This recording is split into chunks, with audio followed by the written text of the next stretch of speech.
Well, in high school, I was super skinny, but I was 102 pounds. And they say you gain like that freshman 15. And I did, but it didn't stop. Like even when I was eating better, it kept on like I kept gaining and gaining and gaining. And I had no idea what was going on.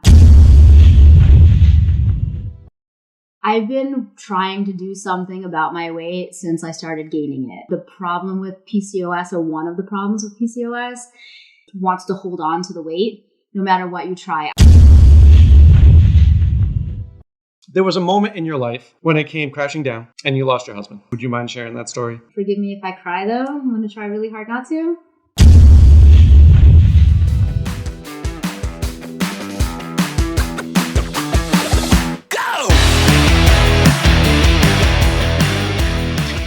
Hey guys, welcome to Becoming a Better You podcast. Today we have Sandi Arenas. Did I say that right? Arenas. I said it very well. So today we're going to talk about a couple different things, her journey, how she overcame some challenges, and how that can benefit you. So welcome to the podcast. Thank you. So the first thing we're going to talk about is your weight loss journey. Yeah. Right? So today, how many pounds are we down total? Since my surgery, we're down about 60 pounds, but from my heaviest, I'm down about 85. Okay. And we're going to talk about that. So what do you think first caused you to gain all the weight? Well, in high school, I was super skinny. Like, I'm only 4'10", so I'm supposed to be between 100 and 105 pounds. You're fun-sized. Yeah, that's what a lot of people say. But I was 102 pounds. So super skinny, size 2 jeans. Never had any problems. Then I went to college and they say you gain like that freshman 15. And I did, because you start eating like junk. But it didn't stop. Like even when I was eating better, it kept on like I kept gaining and gaining and gaining. And I had no idea what was going on. Come to find out that it was PCOS. Polycystic Ovarian Syndrome. So a lot like that show, My Big Fat Fabulous Life. She was the same thing. She was super skinny when she was younger, went to college, gained weight, and it wouldn't stop. Do you wish that you had got that checked back in the day? They didn't actually diagnose that stuff back in the day. Like I did crazy research to find out what was going on. And I was telling doctors, I think this is what I have. Like, oh no, that's not, we don't really say that people have that, it's a myth or whatever, but I was adamant that I had it. Now it's so much more common, or like people actually admit it and the doctors are like, oh yes, this is, I diagnosed her with PCOS. But so how important is it for you to be an advocate for yourself when you're going through anything? Doesn't matter what it is. You're like, hey, something's wrong. The doctor's like, no, but you're like, no, there is. No, how important is that? Very important. I've been doing that my whole life because there's always been something and they've never been able to find out what. So I've had to like really do my research, and this is before the days of Google. So we're talking. You breaking out the encyclopedia? I was breaking out the encyclopedia. I was going to the library. I knew there was something. I was asking all kinds of questions. But yeah, I knew what it was. It all made sense with everything else that was going on. But finally, I would say it was many, many years down the road, they were finally like, oh yeah, you have something called Polycystic Ovarian Syndrome. I'm like, no kidding. So now we're at 85 pounds at the heaviest? Like more than you are now? So my heaviest was like 206, I think. Almost like so 210. Can you take me back to when we're 206? The decision point where you're like, I got to do something.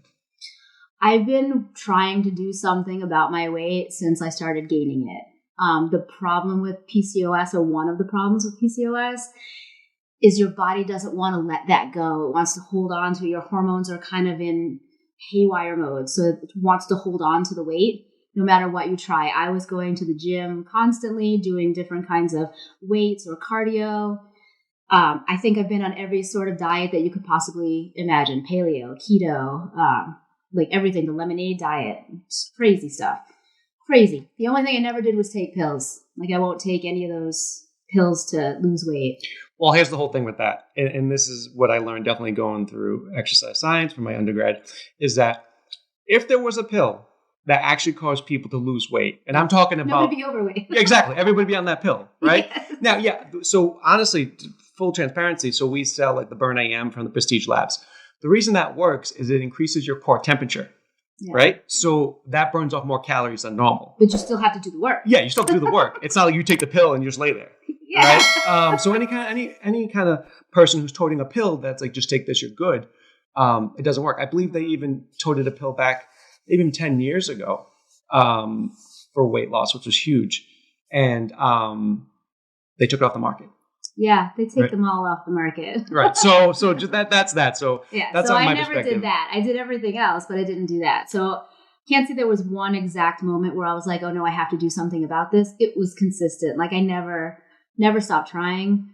And I did back, I'd say probably like 8 years ago, I think. I did lose about 40 pounds.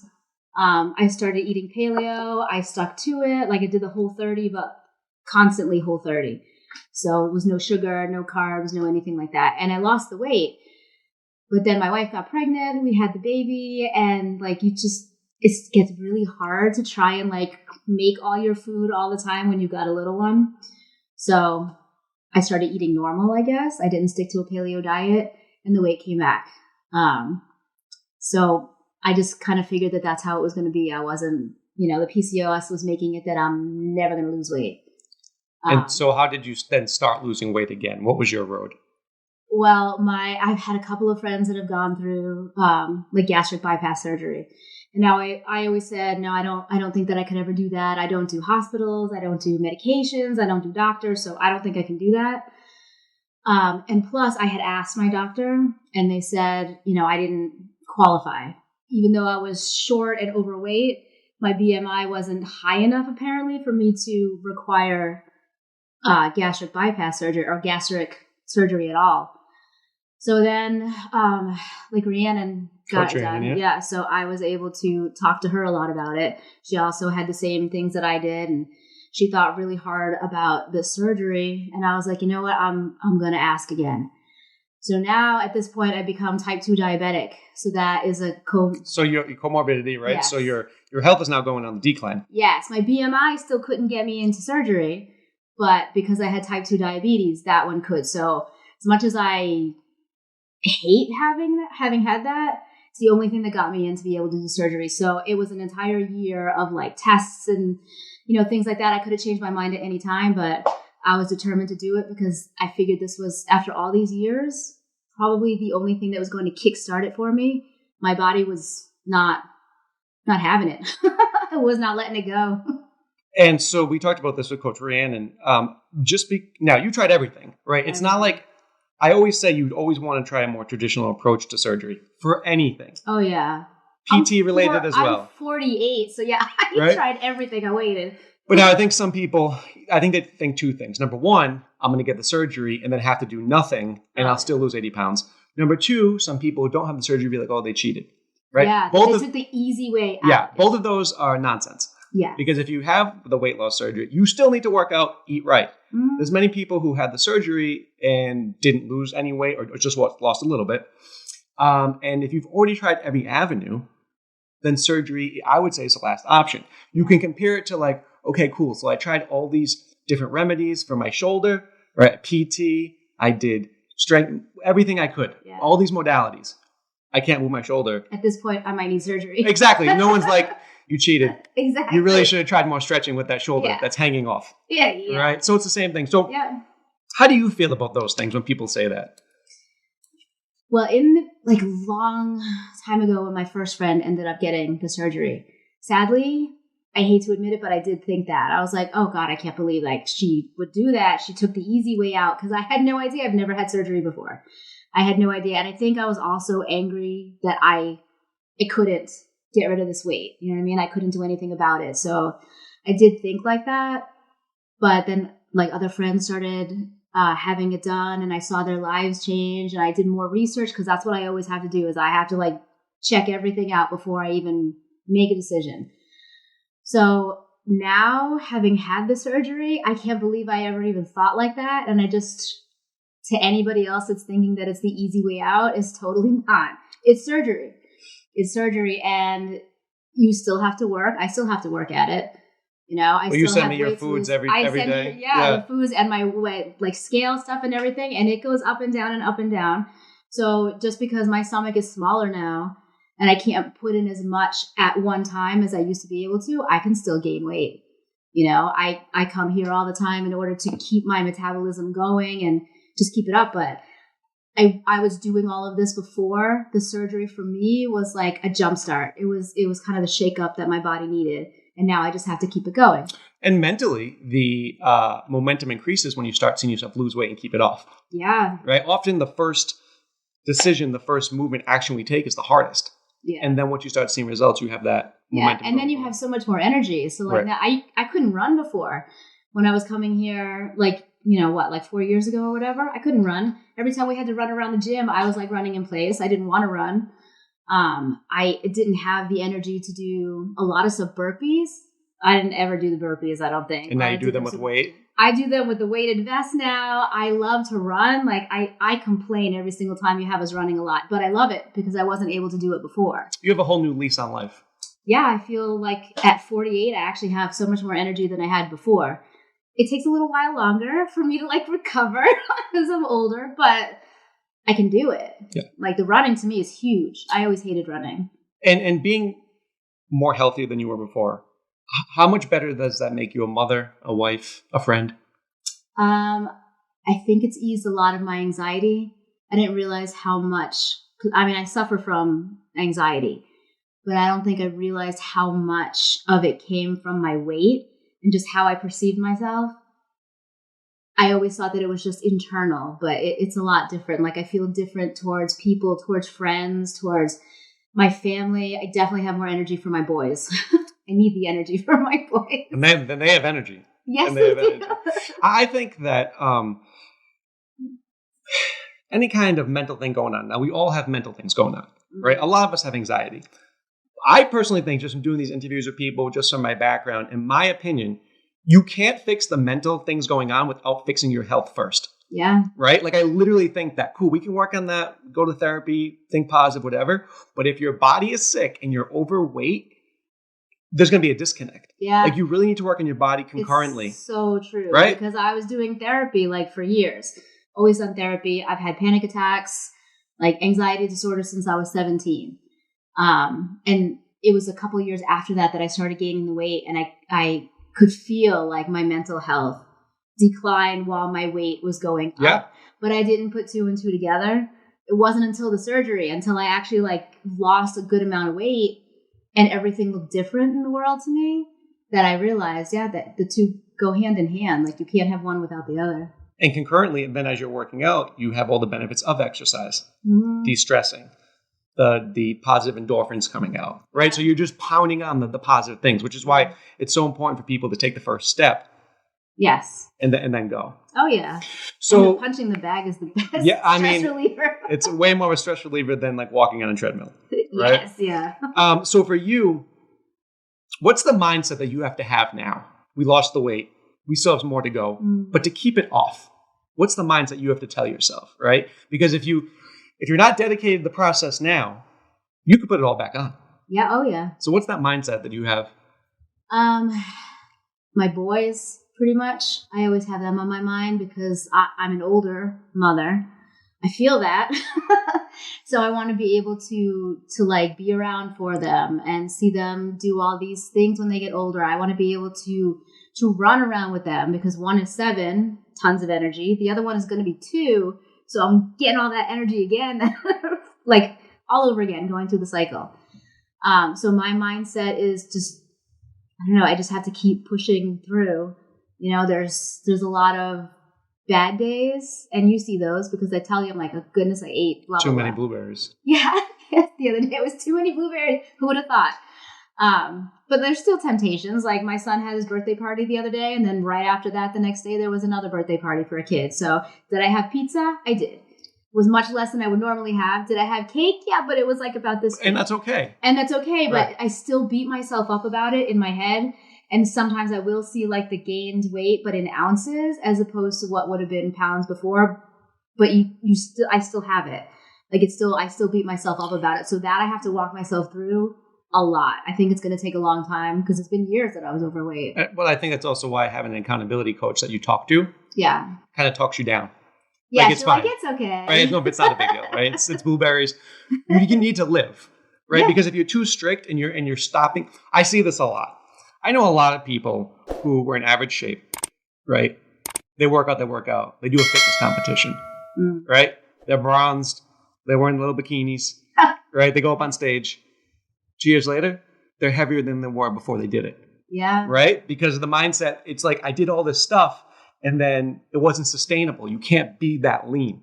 Exactly. And then you blow up. You have to be able to be happy in the area that you're at. So like with your food, with your exercise schedule, with everything, or you're not going to be able to keep it up. Right. Like if you're just like killing yourself trying to do exactly this by the book, you're not going to be, you won't keep it up. Yeah. It's progress, not perfection. Yeah. So that I say in my head all the time. Thank you. I stole that from my yoga teacher. Shout out to Pam. So for you then, how is our semi-private sessions, which are different from our normal kickboxing sessions, how has that been a game changer for you? Oh my God. I love weights. I love kickboxing. Always have. Not very cardio friendly, but the kickboxing is good for me. But my passion has always been weights, like doing more, either I used to do CrossFit, so it was the barbells or dumbbells or whatever. So this incorporating cardio, the kickboxing, the weights, just different things. I love that. Like I need that because then you're not doing the same thing. I've been doing kickboxing for many years. So like kicking it up a notch with this other stuff and then doing kickboxing and then doing something else, like it's great for me. I almost feel like I have ADHD like my son because I can jump around. I like to jump around from different things. So it's like a circuit training. But yeah. I love it. Well, I think especially nowadays with the technology and stuff, everybody has a shorter attention span. Yes. Right? True. So I was just teaching and the combo was 90 seconds. I think I did 45. I had to add stuff in because I was down to the end of my lesson plan, right? Because I'm like, I got to go. So I think that's normal. So without mentioning anything, you had a negative experience at a different gym. Mm-hmm. What was that like? And how did that lead you to us? Well, that gym, I'll still always love that gym for the fact that that's what helps me to get my foot in the door. I kept watching the commercials for this gym that would come on, and I would tell whoever I was with at that point, I'll never be able to do that. It looks so fun, but I don't think I can do that. Until finally, like one of my friends like pushed me in there, and that was it. I threw up that first day and got right back into it and just kept going, and I didn't stop. So I will always love them for that, but it got very cliquey. I'm too old for high school cliques, so it pushed me out. It just became too much of a popularity contest and stuff like that. And I don't need that. I was there for exercise. I was there for fun. I was there for like camaraderie. I wasn't there for cliques. So I left. And then Rhiannon kept on tagging me and stuff for this gym. And I was like, I don't even know where that is. But she kept on tagging and tagging. She's like, Sandi, I think you'd really like this. I think you love kickboxing. You would love this. So finally I did come. And I love the feeling here. I already felt like there was no cliques. Everybody was kind of like allowed to be who they were, whether you were doing, yes, because I told you to wear that. You did tell me to wear this, yes. But people were allowed, yes, in your videos. That might have been the kicker there. That might have been the cherry on top, because I was like, he's hysterical. Like, I love that you can be free and just like, I don't know, be funny and stuff, and people love it. But it's a great feeling. No clicks either. The big thing is the no clicks. I think two things. So the videos, when I did like the creepy Cranstonian or like these other different videos, this is where I actually first wore this outfit. It's LeMay. Did I say that right? Gold LeMay. I didn't even know what LeMay was when I bought this thing. People were like, is that LeMay? I was like, I don't really know what that means. It's just gold. Everybody else knows. It's okay. But those videos were designed to, I come from the martial arts background. In the martial arts setting, when people want to sign up, it's like, well, I get hurt. Are they going to yell at me? Are they going to punch me in the face? So I knew I had to kind of take back the veil and be like, look, we're cool. Like, it's easygoing. Yeah. The main instructor is like doing all these silly things. Yeah. If he acts like that, pretty sure I'm not going to come in and he's just going to like smash me in the face. Right? Yeah. And it works also for kickboxing. So those are by design. But the other thing is that just the way I was brought up is like, I never want anyone to feel bad. So I knew for like people coming into a gym or jujitsu, like I need to make them feel comfortable right from the start. And the people that need the most help usually are going to feel the most uncomfortable about asking for the help. Yeah. Right. Yeah. So I just want everyone to feel happy, healthy. Even when I bust on people and joke, like I never do it to make them feel bad. Right. It's almost because I like you more that I'm going to bust you up. Yeah. You know how like you didn't know who Robin, the number one all-time European artist was in the 90s. But anyway, that's neither here nor there. But so that's why we want to make it like that. So if you had to pick like one thing that really solidified like how we do things around in the studio, would it be that sense of community? Would it be that everyone's welcome? What would it be? I think from the second you walk in the door, you feel that everybody's welcome. Like, you know it. You can just feel it in the air with everybody. You get the knuckles. Not to the face. We fist pump. Yeah, you don't play those knuckles to the face. Yeah, no knuckles to the face. No, you just feel a sense of community, actually a sense of family, honestly. I felt that from the beginning. Like I said, with your videos, I was like, okay, I like somebody who can be silly and like fool around, but still knows what he's doing. You got to have fun with it. So I think it's the fun, it's the family feeling, and it's the fact that you could have like a room full of 10 people and doing like, let's say jumping jacks. Somebody could be doing it the normal way. Somebody could be doing it like a walkout way. Somebody could be doing something else, and it's okay. Like, you're not on everybody. It's like, no, you have to do it this way, and that's the only way you can do it. And that's how you're keeping people, because you make them feel like, oh, okay, I don't have to do what she's doing. I can do what I'm doing because that still works and I'm still moving. Right. And like I tell people, like diabetes doesn't care about your hook punch. Exactly. Right. Like, yeah. Or how far you go down on your push-up. Yeah, no, it doesn't care. It just, you're fighting diabetes by moving. Mm-hmm. So we were doing things and they were running. I was like, I don't care if you run, I don't care if you squat, I don't care if you dance. And like there was dancing and people started like, so that's fine. I'm here just to help people to move. Yeah. So there was a moment in your life when it came crashing down and you lost your husband. Yes. Would you mind sharing that story? I don't mind sharing that story. Forgive me if I cry, though. I'm going to try really hard not to. Okay. So my first husband was a tattoo artist, Scott Green. Most people knew him. I know Rihanna knew him. He loves the 80s kind of music. So like Great White, Def Leppard, all that stuff like that. Like, loved it. He also loved blues and things too. So been to a bunch of blues concerts that I never thought I'd ever be into, like Coco Taylor. I went. I had no idea who this was, but it was fun. But anyway, he was very big into music. And a big thing was, like the little clubs and the old bands that he grew up with. So we owned a tattoo parlor in West Warwick. And we knew that Great White was coming to the station. I had never been to the station, but apparently it was a place that he had been to a lot. The station was a nightclub. Yes, a nightclub in West Warwick. So he had been to it a lot with his friends, and he loved it there, but I had never gone. I never got to see the inside of it. Didn't know what it looked like. So we knew that they were coming, and apparently during the day, like the desk guy that we had kept getting phone calls from other tattoo artists that were saying, hey, so the lead singer of Great White, Jack Russell, he's calling around tattoo parlors asking who the best portrait artist is in Rhode Island. And we said you, of course, like Scott. So we're like, okay, maybe he's coming here to get a portrait. Wouldn't that be cool? So we were like awaiting him kind of. And then I had to leave because I had ceramics class. So I never got to meet Jack Russell. But he did come into the shop and got a tattoo, but why he was asking for portrait artists is beyond me, because the tattoo that he got was a heart on his hip that said Sue. Like, I don't know. I guess he wanted a portrait artist to do a flash piece, but whatever. So he got that done, and Scott was a talker, like talk.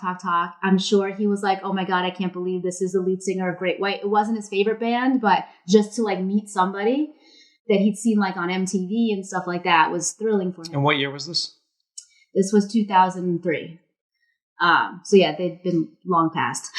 Their time had come and gone. So he was very excited. They took pictures. He had, his desk guy was there. His best friend was there because they had Geek Night on that particular night. Geek Night was when he and his friends would get together and rebuild models or something. I don't know. I called it Geek Night. They did it in the extra room of the shop. So his friend was there, and two of his favorite customers were there that had just gotten a tattoo. The guy had just gotten a tattoo of flames on his neck. So they all stayed to like hang out with Jack Russell, talk to him, take pictures and everything. I was in ceramics class, and I got a call from Scott from the shop, and he said, "Oh, Jack Russell's like put us on the guest list to go to the station. You're on there too. So like, why don't you meet me there?" And I was like, "All right, well, we'll see," because I'm like, doing stuff. And I was like, "All right, just let me know like when you get there, and if I can go, then I'll go." So I didn't hear anything for a little while, and then I got a call from inside again. This time it wasn't from the place where I told you, but I got a call from inside, and he said, "Okay, I just want you to know that we're here. We got here safe. Are you going to come?" And I was like, "I don't know. I'm all covered in like, ceramic dust. So we'll see." And they're at the station. And I was like, we'll see. So then I get into my car and I get ready to go. I was actually going to go drive to the station. And I drove past the exit that would have put me on the highway to take me up to Route 2 again, where the station was. And I passed it, and out loud I said, "I guess I just wasn't meant to go. I'll go home." So I went home. Scott called me again. I think it was 11 o'clock from the foyer area of the station. And he said, "Well, I'm sad that you're not going to come. I'll let you know how it goes," because he's supposed to like say the name of the shop on stage. And I'm so excited. But we'll be home a little bit later on. And I said, "Okay, be safe." That was 11 o'clock. I believe the fire started at 11:03 or 11:04 or something like that. I didn't put the TV on that night. So for the people who don't know, in Rhode Island, what happened was Great White was playing in a smaller nightclub. Yeah. They had pyrotechnics on the stage. Yep. It caught the ceiling on fire. Because the ceiling was flammable. The ceiling was flammable. Mm-hmm. And low. Many people died. 100 people. Many people died. It was the biggest fire, I think, in Rhode Island history. Yeah. I think it's the second biggest fire in the United States. In concert history. In the United States. Yeah. Right? Mm-hmm. Changed laws around here. Now all the fire laws are different. Yeah. Very tragic accident. Anyway, so now you continue with your story. Yeah, so I didn't know anything about this. I just know that he called me. He said he was safe. That was the last time I heard his voice. I was doing other stuff in the house, and all of a sudden I get a phone call from the desk guy, whose name was Brian. He's like, "Sandi, do not turn on the television. I don't want you to watch the news." I was like, "Why would I watch the news?" He's like, "Just don't turn it on." He's like, our friends are coming over. They're going to help you out. I can't find Scott. Something happened. Just don't turn on the TV. And I was like, "What?" And then all of a sudden, like everybody came over, like all of our friends and everything came in. I was like, "What is going on?" They were trying to like talk me through it or walk me through it, but I still had no idea. Like nobody was coming out and saying, "Oh my God, there's been a fire," at the station. They just kept saying, "We can't find Scott. We can't find Scott." So I was like, what, did he like wander off? Like what is going on? Then my mother came from Massachusetts. So all of a sudden my house was like filled with people. I still hadn't seen the news. I still had no idea what was going on, but I started to get this feeling that I wasn't going to see him again. So finally people told me like that there was a fire. There had been pyrotechnics. One of the members of Great White had passed away. A lot of people had gotten trampled, but they're pretty sure that Scott's okay. And I was like, "No, I'm pretty sure that we've lost Scott." But nobody would listen to me because they try to like build you up. But sometimes you just have to be truthful and admit it. Cause that's what made me so mad is that people were like, "Oh no, we're going to find him. We're going to find him." But if I'm telling you in my heart that I know that he's gone, then you should like listen to me, but they wouldn't. Anyway, they didn't find his body for like 4 or 5 days. They had to ID him through his teeth. Even though I like described every single tattoo that he had, everyone, they couldn't find him that way. So the only thing that's gives me peace about that is that Scott had like a breathing problem. He couldn't breathe out of his nose. So he was always like breathing out of his mouth. And they said like when you breathe in and out of your mouth, it goes to your brain and your lungs faster. Like there's no filter. So as far as the smoke. As far as the smoke, yeah. But they told him that all his life too. Like he couldn't smell anything. Like he couldn't smell a skunk, which I mean is great for him, but like he couldn't. That's really a good characteristic, right? I mean, yeah. Yeah, exactly. He'd smell like, it was weird. He would tell me he'd feel a difference in pressure in the air, but he couldn't smell it. So that ended up being a good thing for him because he actually died from the toxic fumes because of the stuff that was on the ceiling. He died of those toxic fumes. So he didn't get burned. Like, he got burned, but it was after he passed away. He didn't get trampled. So many people got trampled. Because he was up front, right? Was he up front in this? He was just about they found him because he had just talked to me from the foyer. Okay. So I guess like the greenhouse area was out here, and then you could walk into the stage and the bar. So he was kind of in between both. That's where they found him, at least. But yeah, so he died of the inhalation from all of that. So it gives me peace to know at least he didn't die burning. I know that sounds like horrid and it's a horrible visual, but he didn't die burning. He didn't feel people trample him. He was already gone. So it was just, for him, it just went into his lungs, and that was it. His friend also died. The one that was doing like the geek night. The desk guy got out. He's the one that called me. He kicked the window open. And got out. He's one of the only ones that was able to get a window open. I think he got a bunch of other people out too. He said he couldn't go through the front door because there was a pile of people like this high at the front. So he had tried to break a window. And we lost his 2 customers that were there. They were a married couple, cutest thing ever. Like, they were so adorable. I love them. They died together. They found them together. Thank gods. I couldn't imagine if one had lived and one hadn't. They were that kind of couple. So they passed away I think they were coming back from the bar. And the sad thing with that is that kid, Mike, he had wanted flames on his neck, a tattoo, for a long time. And Scott was very big about not tattooing people on their hands or their neck, their knuckles or anything, because you might have to get a job. And back then, I mean, we're talking a while ago, you couldn't get a job. If I tried to get a job like this, they wouldn't give it to me. So he was very like, no, you don't want to do that. You don't want to do that. So finally, this particular night, Mike was like, I'm going to get the flames. I've got a job that I'm happy with. I already talked to them. They're fine with it. I'm going to get the flames. Flames. Like, that hurts to know that was the last tattoo that he got. He waited so long for it to be right. And then he died in a fire. So how did you process all that and then work through the grief and the anger, right? Because I think it's hard enough when you end a relationship, either romantic, either friendship, even clients. I think it's always hard to do that. But I can always, if I wanted to, call them, see them, check in on them, whatever. You can't do that now. To someone that you were intimate with, had a life with. Yeah. How did you work through that? That was hard. In the beginning, there were always people at my house, and it made me nuts. So, for anybody who sees somebody going through grief, give them space. Please give them space. I felt suffocated because nobody would let me out of their sight. So I actually would sneak away in my car and go drive around. And there was one particular song that was out at that time, the Foo Fighters, Times Like These. That song would come on, or I would just drive around until that song came on, and I would just stop the car and start crying because it said everything that I felt. And it broke me when they played it the other, because the guy died, the drummer died.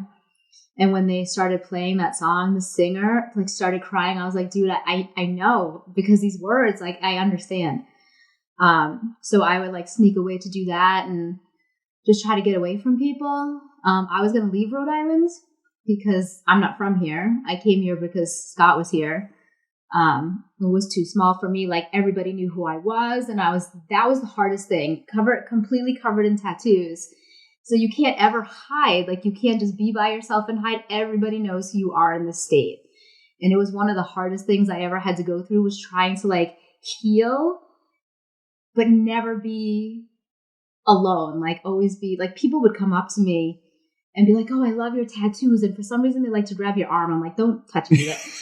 But yeah, they look at my arm and I love your tattoos. Who did them? And for a while I was saying, oh, my first husband did, but he passed away. And they'd start crying, people I don't know, start crying and hugging me. And I'm not a hugger, but hugging me and oh, I'm so sorry. That was the station. I heard about that. We lost so many people, blah, blah, blah. So it came to a point where I was like, yeah, it was an artist that passed away. I didn't want to tell anybody because I needed some anonymity.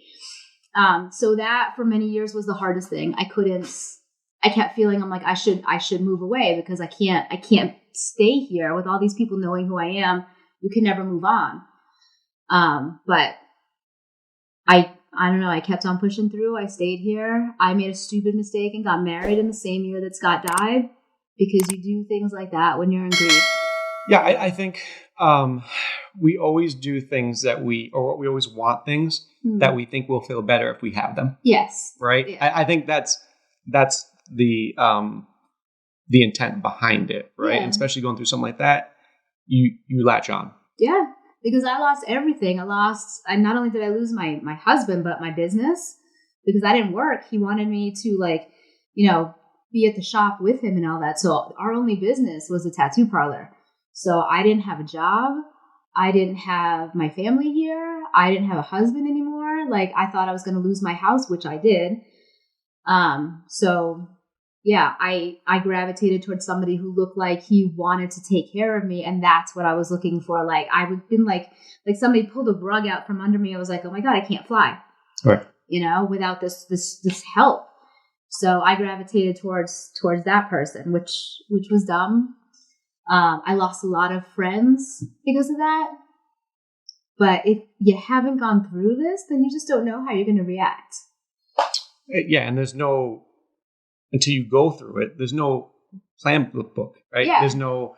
And you can't judge people because you don't know. Like, you could be in this situation and you might do the same thing that you told them. Oh, no, right. That was a big mistake. But yeah, I lost, his family wouldn't talk to me. I lost a lot of friends. Because you got married so soon? Because I got married so soon. Okay, because the impression of that would be what they're seeing, but not actually knowing what you're going through. Exactly. Right. Exactly. They thought that, like, maybe I had been cheating before on him. Right. But I didn't know who he was before. He came out of the blue. And the only reason why I think I actually gravitated towards him was because I used to go to the station every night because they had the wooden crosses up and people would put stuff. And I knew he wasn't there. Like, that's not what I believe at all. He was everywhere. But it's a good feeling sometimes to be around people that have been through this. And so I would go there, even though it would bring me down because some people I could see them not moving forward. I have a distinct image of this one guy he would always have his folding chair, like a metal folding chair, and he'd sit there every single night. Sometimes I'd pass there and he'd be there during the day, like he could not move forward. And that was one of the things that, like, looking at him every time was one of the things that made me think I'm not going to get stuck like that.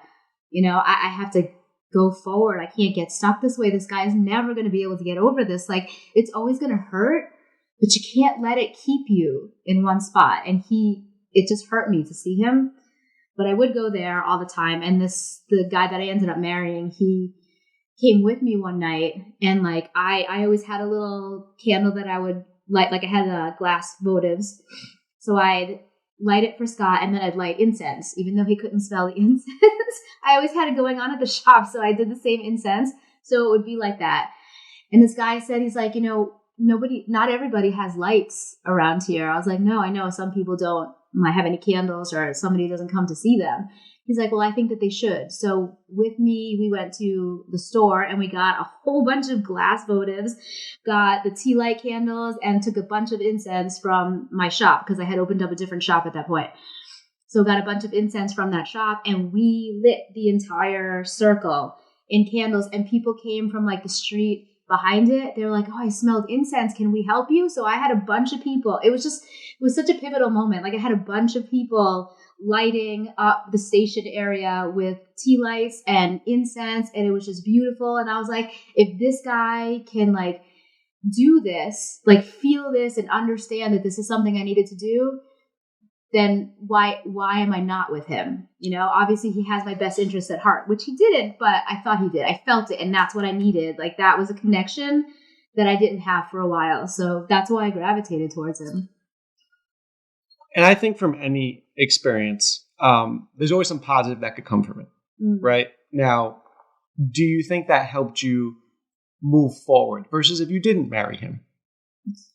It did help me move forward, but it also brought me back a lot of steps too, because my family didn't like him and I lost so many people. So I was married to him for 4 or 5 years, I think. So it helped me get out into the world again. and like to trust somebody. But then at the same time, over the years, it took away a lot of my trust in people because he didn't end up being who I thought he was going to be. And it had been a mistake. Like I can admit that, like it was a mistake to get married, but it is what it is. I think I needed it at that point. And it did. It gave me like that one moment when everybody lit everything up. Did it help you heal? It helped me. Yeah. It helped me be like, okay, so I've got people that can help in a way that I can deal with. Like crowding me with people is not helping me, but silently understanding that I might need to like light up the whole place and like have some sort of community with people coming and like lighting things up as well. And like talking to people, that helped. That helped a lot. And so we get married, we go a little bit forward, we go a little bit back. Yes. But did that put you on the path to meet Amanda? All of it put me on the path to meet. The way the story with Amanda and I goes, actually the path to meet Amanda started back in high school because I actually met her years and years and years and years, obviously after high school, but because of my high school boyfriend. What goes around comes around. I'm telling you, everything is a small world, big circle. But yeah, I met her because I went to go get a tattoo from my ex from high school. I knew he was tattooing. I still talk to him. I still talk to him now. Like we're still good friends. But I went there and she owned the shop, but I didn't know that. And then she walked in because she was the owner. So she walked in and she had like a knit hat on. She's not a very like in your face kind of person. She's very internal. So she had a hat on and she kind of shuffled into the shop, looked at some bills, shuffled back out again. But I was intrigued. I was like, so who is that? He's like, oh, that's my boss. I'm like, I see. So is she dating anybody? He's like, actually, she's engaged. I was like, oh. But I waited it out. Like you did wait it out. I waited it out. Did you let her know though? Did she know when she was engaged? Like, did she know? I don't think so. I told my ex. Okay. You know, and I was like, just tell me if anything changes. Like, I didn't get involved in that. Yeah. I didn't know if anything was going to change. But it did. So then he told me, like, he called me up. He's like, so Amanda's not engaged anymore. I was like, really? I was like, so how can you get me in touch with her? So yeah, the path to meet Amanda started in high school, believe it or not. And so looking back at all of that and where you are now, we're healthier. Yeah. We're happy. We learned lessons going through all of that. Yeah. You're just in a different position now where you've went through some stuff and now, but you're on the other end of it and it's really good. Yeah. Are you proud of yourself that you didn't give up back in those days? Because it would have been drastically different. Oh, yeah. Life.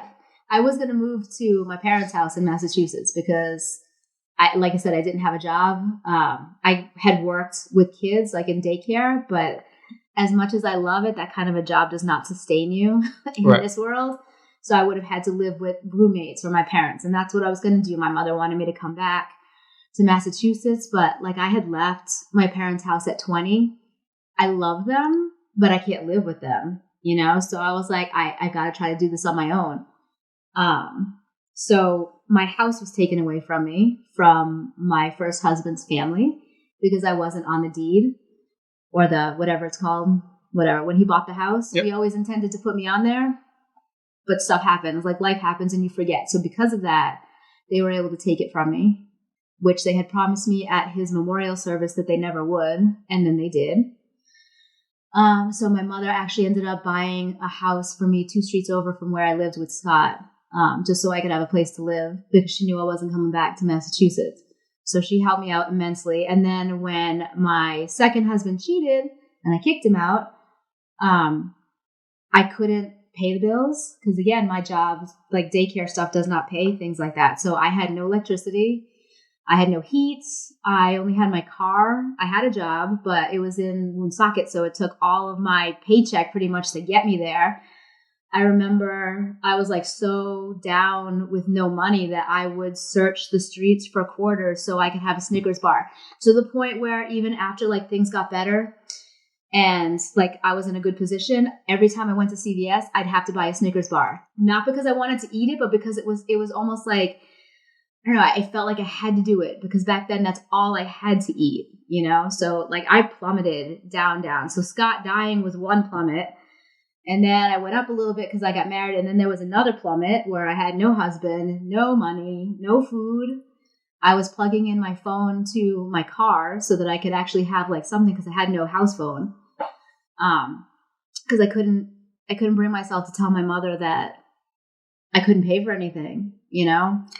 So do you think that's one of the characteristics of you being resilient and not giving up, right? Because I think a lot of people, if they're going through something like that, there's two outcomes. Yeah. Right? We either continue to kind of stay down here. You could be the guy in that folding chair. The guy who got stuck. Yeah, like exactly. At the station, that guy or somebody else. Do you think the universe put that guy in the folding chair there? Oh, yeah. To kind of give you the because contrast? I pick up on visuals, and that was a visual that I will never forget. Like, you could just see it in him. He was stuck. He couldn't get past what he'd lost, and like everything that had changed, he was just stuck. And I kept saying, I'm like, I'm not going to be that guy. You know, I refuse to be like stuck. And after like they took away all the crosses at the station and stuff, that folding chair, all rusty, was still there. Like, I wanted to take a picture of it so bad. It's just like a reminder, but I didn't. But yeah, that, I think he was a very big influence without even knowing it on me completely changing like the way I was going, because I was heading down too. But I did not want to be him. I think when they transition, right, there's never an end to life. No. You were something before you came into this physical body. You just transition back into that, right?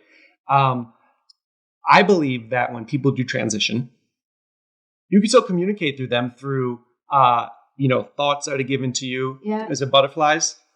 Dragonflies. Things that remind you and they put it there. But I also believe that when you transition, you go back to pure positive energy. So the things that were ailing you on earth or that you were worried about, you're instantly not worried, right? Because you go right into, people say heaven, people say source energy, people say God force, like you instantly are good. I don't think they want people on earth to still be sad, right? To tank their lives. I think they're really trying to tell you, and maybe in your case, Sandi, Scott's telling you, go forward. Yeah. Be who you have to be. I think that they try, but so many people don't listen.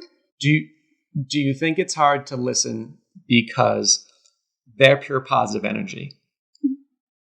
Like attracts like. So grieving is definitely going to be normal. Like, I don't think it'd be normal if you didn't grieve. That's a human thing. Oh, yeah. But if you're grieving for months and years, they're up here trying to talk to you. Yeah, they're like, hello. But you're down here. Yep.